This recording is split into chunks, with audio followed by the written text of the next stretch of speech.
Для начала нужно отварить вот эти 300 грамм очищенной картошки. Картошку разрежем, чтобы она быстрее сварилась. Вот так я на 4 части разрежу. Пожалуйста, картошку не переваривайте. Теперь из этой отваренной картошки нужно сделать обычное пюре. Добавим маленькую щепотку соли. Добавляем сюда 150 мл теплого молока. То есть как обычное простое пюре, только чуть более жидкое. Нужно, чтобы из этого пюре получилась очень однородная, хорошо перемешанная масса. Поэтому я вам рекомендую воспользоваться миксером.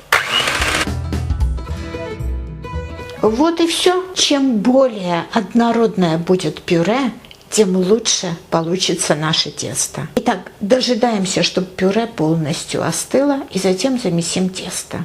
Подготовим остальные ингредиенты. Здесь у меня 300 грамм муки высшего сорта. Добавляю сюда полную столовую ложку сахара.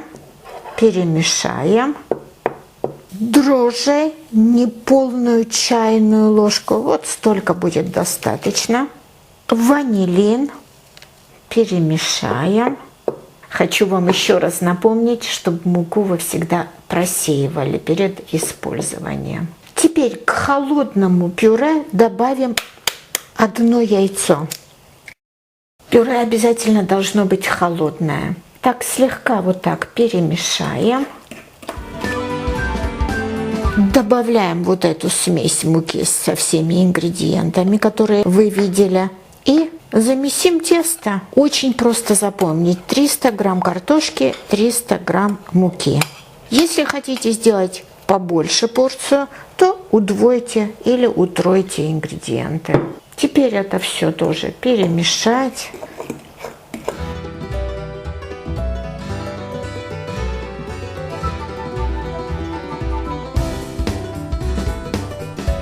Под конец добавим растительное масло, примерно около 30 миллилитров. Тоже все это перемешаем, и тесто наше готово.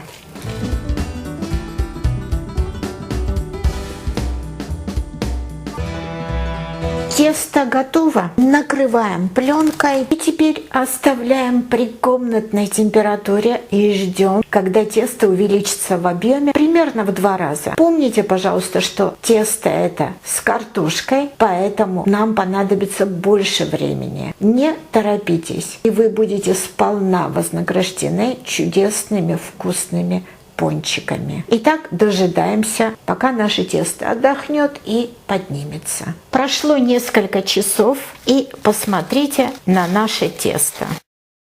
Как я уже сказала, не торопитесь, пожалуйста, дайте вашему тесту хорошо расстояться, дайте ему время. Даже я вам посоветую, замесите это тесто вечером перед сном, и утром это тесто будет уже готовое и расстоявшееся. Итак, теперь разделим вот это тесто на маленькие пончики, примерно грамм 50 каждый из них. Маленькие комочки теста, которые я сейчас буду делить, я буду укладывать прямо вот сюда на противень, который я застелила пергаментной бумагой. И на этом противне они будут растаиваться повторно. Вот здесь у меня весы. Ну, конечно, можно это все проделать на глаз. У меня есть весы, я люблю с ними работать, поэтому я буду делить с помощью этих весов. Итак, чтобы тесто не прилипало к рукам, можете воспользоваться, вот у меня вот здесь, смотрите, вот такая тарелка с холодной водой. Я буду обмакивать руки в холодную воду, и тесто не будет прилипать. Затем мы берем вот так тесто и сформируем вот такой вот комочек. И так укладываем. Если вам приятнее работать с мукой, то можете в муку обмакивать свои руки и так работать, чтобы тесто тоже не прилипало. Как вам удобнее, есть выбор. Вот, посмотрите, у меня получилось 18 пончиков. Каждый пончик примерно по 50 грамм. Теперь дожидаемся, пока эти пончики и здесь расстоятся. и затем будем выпекать. Примерно оставим, может быть, на час. Обязательно накройте чем-то сверху, чтобы они не обсохли. Посмотрите, как наши пончики распушились. Самое время их печь. Можно, кстати, и во фритюре их приготовить. В разогретой духовке до 200 градусов Цельсия выпекаем около 10 минут.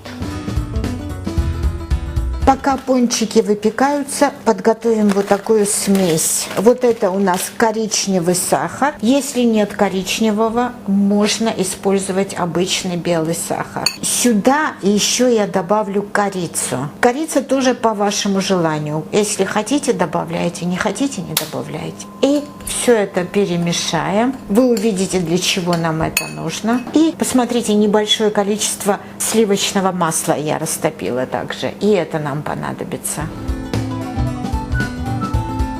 Как жалко, что вы не чувствуете запах. Посмотрите, какие пончики, но это еще не все. Горячие пончики мы обмажем растопленным сливочным маслом. И затем обмакиваем в эту смесь сахара и корицы.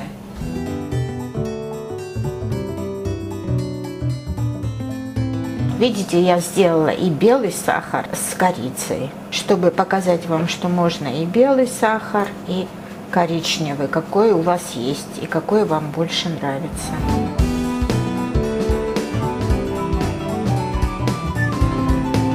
Посмотрите, какая красота! Осталось только попробовать. Давайте берем любой пончик и посмотрите, как изнутри выглядит. Посмотрите, какое пушистое. Давайте я попробую, уже не терпится.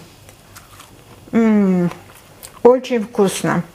Как всегда, я вам очень рекомендую. Приготовьте, попробуйте. Вы будете очень довольны.